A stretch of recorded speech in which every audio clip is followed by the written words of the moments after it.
Hello, it's a little different video today. Instead of talking about the different characters from Zombicide Fantasy, I wanted to talk about Zombicide, Marvel Zombies as it is, which is another version of Zombicide where you play as the hero and villains from Marvel Universe. Now, I would have done an unboxing of it, but I got it as a gift from my family, so I couldn't wait to open it and look what it was inside and read all the rules.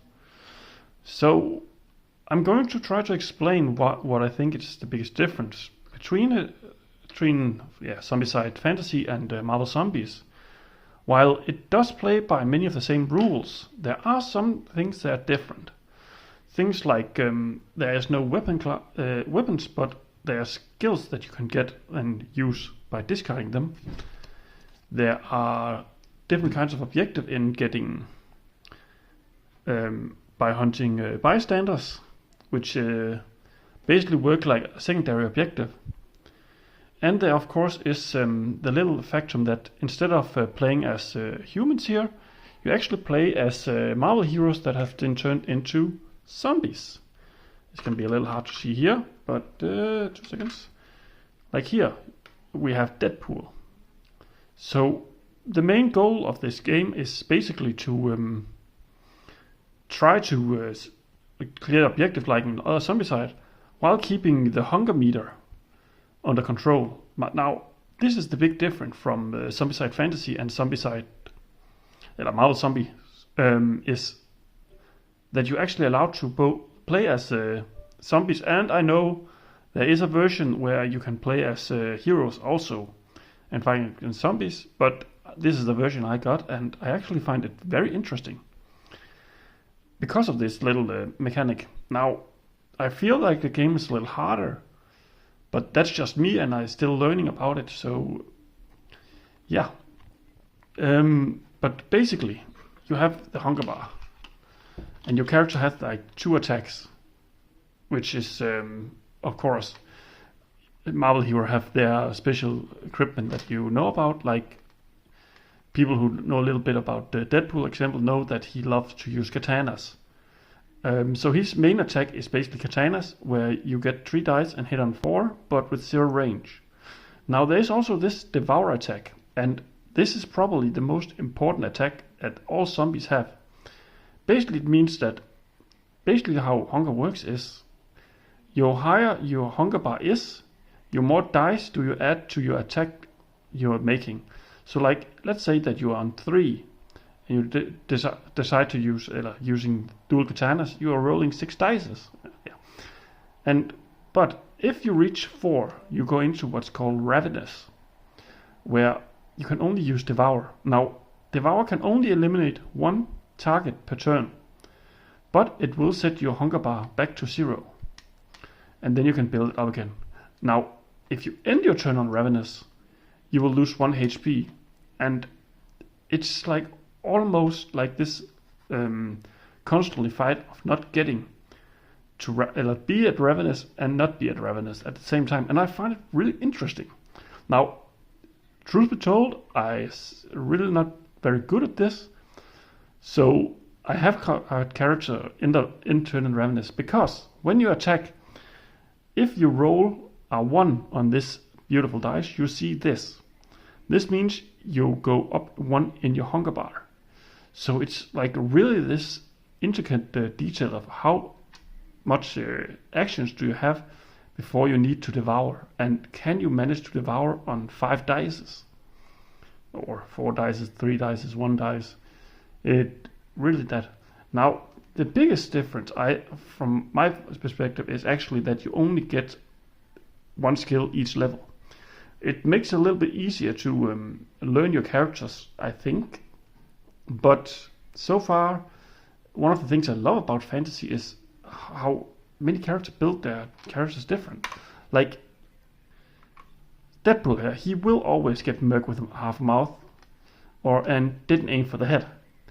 And it's completely cool abilities, and they're really good at describing them and not using keyword, which they don't really use except for the one but action, making it much more easy to get into and know what your character does instead of an ability like swordsman. And I really find it interesting. Now another different thing is, since I'm playing as the zombies, what I'm fighting is humans. I already talked a little bit about it when I showed off the bystanders, but this example is a trooper, aka in zombicide would be called a walker. And then we have, of course, the specialist, which would have been called a hunter, or a runner, and the guard would have been called brute or fatties in the other versions, and they function mainly the same way. The one big difference is actually the heroes, or the A, which would basically describe the A-bombs. You see, in fantasy, when you kill an A-bomb, you get 5 XP. In here, each hero is different. And I'm going to show it off by showing some of the heroes, like Miss Marvel here. You need to hit her with 3 dice, and I will come into that. And if you defeat her, she gives 3 XP. And Thor, you need to hit with 5 hits. And if you defeat him, you get 5 XP. And that makes it so every hero you see, it's like a completely different way of going at them, because they also have different abilities, just like all the different abominations I own in my collection. And I really think that's an interesting thing. Now, the way the fights works is actually really interesting. Like I mentioned a little bit before, that Devour could only kill 1 target at a time. And the way it works is all attack does like 1 damage for each hit. So like example, the trooper or guard here, he needs 2 hits to die. So if you hit with 2 dice, you can kill him. But let's say you roll 5 dice and you roll this is an extremely good rule. You can eliminate up to 4 hits worth of targets. So let's say there is like this in the zone, a guard, a trooper, a guard, and a specialist. You can literally eliminate all of them. But let's say there is a guard and a trooper, and let's see if I can find another guard. There was one here. You can only eliminate the 2 guards, and the trooper will be left. And even worse, if there was 1 more guard, you couldn't eliminate anything.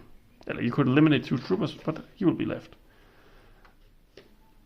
And the way the targeting system is that, unlike in fantasy, melee and range are the same thing. So you will always have to target the hero, the guard, the trooper, the specialist, and then of course the survivors, in that order. And the survivors is what can give some ability when you devour them, because you can only defeat them with devouring. And there is all kind of different abilities. So this is another way to gain different abilities, and you can only have 1 of them at a time, and you pretty much feel like you need to keep hunting for abilities all over the place. And it creates this interesting scenario where you constantly feel like you're hunting for both the objective but also for the survivors, because those are the ones who give you passives or good abilities.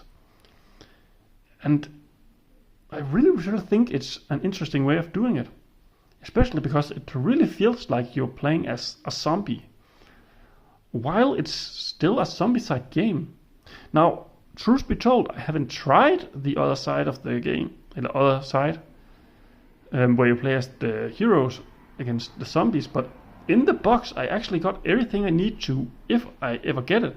I can actually take like the heroes from this box and play as them and have my zombies be opponents in that game, and I know in that box they will be the exact same thing.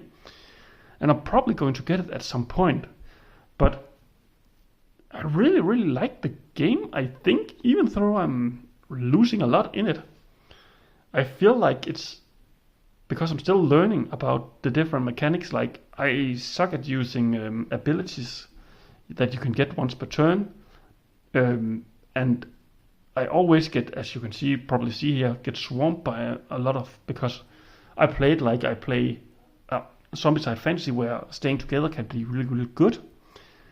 But also, I feel like I need to divide the zombies up to control the objects. Now, what do I think about these core boxes of, I'm just going to call them zombies. Like, I got my Deadpool, my Wasp, my Hulk, and Iron Man. Let's see, he was here. And then I got Captain America and Miss Marvel, but they're lying over in the box, and I can't be bothered to go get them. And it's actually really, really interesting, because three of them is always been part of the Avengers. And Wasp has always have a close connection, and Deadpool, well, he's always just there and does whatever he wants. And if you are a fan of Marvel, I think it's a really good game, especially if you're trying to get into this and you like to playing as like the bad guys, because yeah, I'm not kidding, you're literally hunting for the famous Marvel character like Thunderbolt Ross, Wong, Betty Ross, Agent Coulson. And yeah, I think it's a good game. And if it's your first Zombicide game, I definitely will say, if you're considering it as your first Zombicide game, I definitely think it's worth it. Especially because there is this other version of it that you can actually add to it and getting new figures, but both play as the good side and the bad side. And even the book itself actually have the rules for, have missions for both the heroes, but also the zombies. Unfortunately, since there are such a big difference between the way the zombies plays and the heroes plays, as far as I have been able to research, you need the heroes book to play as the heroes, which is kind of, it's good and bad, I think, because yes, I could just download the book from the net and learn about it, but it's like they giving you this content that you cannot use unless you buy the other thing. So that might be the only grasp I have, a big grasp I have with this version of Zombicide, because like I'm a fan of Marvel, the movies a little bit, but I think they have fallen off on the last couple of years. And I really like this fantasy world, but I think my personal favorite is still Zombicide Fantasy, simply because I'm a fantasy nerd. But if you are a Marvel nerd, there are so many references. Like, I talked a little bit about it. Deadpool. Let's look at his name. Adapting for the Hunger. It's Adapting for the Hunger. That's basically a Deadpool. I cannot connect to Deadpool, but a Merc with a half mouth. It's like Deadpool have always been known as the Merc with a mouth and didn't aim for the head. This little factor with if people have seen Deadpool and Wolverine, where he's floating around as a living head, it's just fun. So yeah, I found it very interesting. I do feel like they have captured each of the characters very well, and yeah, I just think it's a good game. The reason I first have been able to upload it now is because I didn't have time to test it out and say what I feel like it and really get into the deep of the game. But I feel like I kind of get what's going on. Like, it has the original Zombicide game mechanic with just some few different iterations, like the hunger bar, the survivors, the map itself, even how you open doors and what's going on and how many characters play, because most of the mission is played to that you're only playing with like 4 characters, but there always been added rules to, let's say that you play with 5 or 6 characters, it will be this and this harder. So yeah, I really like the game, and if you're considering getting it, I definitely could recommend it. Just if you like Marvel more than, let's say, you like fantasy, sci-fi, or yeah, just the regular modern, I still think it captured the essence of what a zombicide game is about, and just taking the spin of it that you get to play as the zombies that you're usually as the one you're hunting. It's fun. Yeah. I hope you enjoyed my presentation.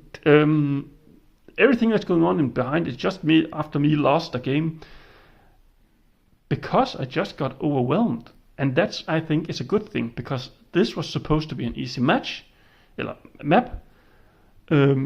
and I have lost it a couple of times now, and I think I know why. But yeah, thanks for coming to my rant, and have a nice day.